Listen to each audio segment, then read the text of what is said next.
Belgrade की ऐतिहासिक इमारत सिटी हॉल पर ये पत्थर बरसा रहे वो प्रदर्शनकारी हैं जो सरकार के खिलाफ सड़कों पर उतरे हैं। तस्वीरें यूरोपीय देश सर्बिया की हैं, जहां पर लोग सरकार के खिलाफ सड़कों पर उतरे हुए हैं। देश भर में व्यापक स्तर पर विरोध हो रहा है और यहां पर गुस्साई भी पिछले सप्ताह के आम चुनाव में कथित धोखाधड़ी का विरोध कर रही है। इसी कड़ी में प्रदर्शनकारियों ने बेलग्रेड की ऐतिहासिक इमारत सिटी हॉल में घुसने की कोशिश की, जिसे देखते हुए स्थानीय पुलिस को भीड़ को तितर-बितर करने के लिए आंसू गैस का इस्तेमाल करना पड़ा।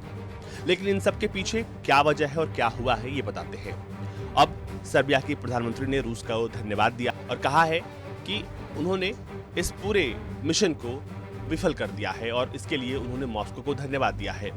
सर्बिया की प्रधानमंत्री एना ब्रानाबिस ने मीडिया से बातचीत में कहा है कि रूस की सीक्रेट सर्विस ने रविवार रात को पश्चिम समर्थक प्रदर्शनकारियों की ओर से नियोजित कब्जे के प्रयास के बारे में हमें बताया था।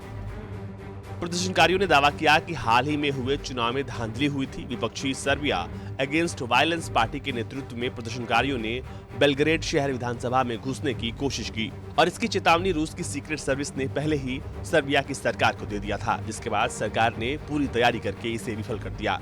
सिटी हॉल के बाहर भीड़ में से कुछ लोगों ने वहां की खिड़कियां तोड़ दी और जबरन अंदर घुसने की कोशिश की।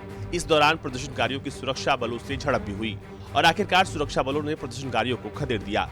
विपक्षी कार्यकर्ताओं का आरोप है कि सरकार ने सत्तारूढ़ दल द्वारा जीते गए चुनाव में हेराफेरी किया। राष्ट्रपति अलेक्जेंडर वुसिक ने तमाम आरोपों को बकवास और झूठ बताया है। आपको बता दें कि सर्बिया में बीते 17 दिसंबर को आम चुनाव के नतीजे आए थे, जिसमें राष्ट्रपति अलेक्जेंडर वुसिक की सरकार की सत्ता में वापसी हुई और अब उसी सरकार के खिलाफ सर्बिया में विरोध हो रहा है और कहा जा रहा है कि इस विरोध के पीछे पश्चिमी देशों का हाथ है, जो इस पूरे विरोध को मोबिलाइज कर रहे हैं। अब इस पूरे प्रकरण के बाद 35 से ज्यादा लोगों को पुलिस ने हिरासत में लिया है और लोगों की जांच इसमें की जा रही है। आखिर कौन से लोग हैं जो इस तरह के एजेंडे को प्लान कर रहे हैं।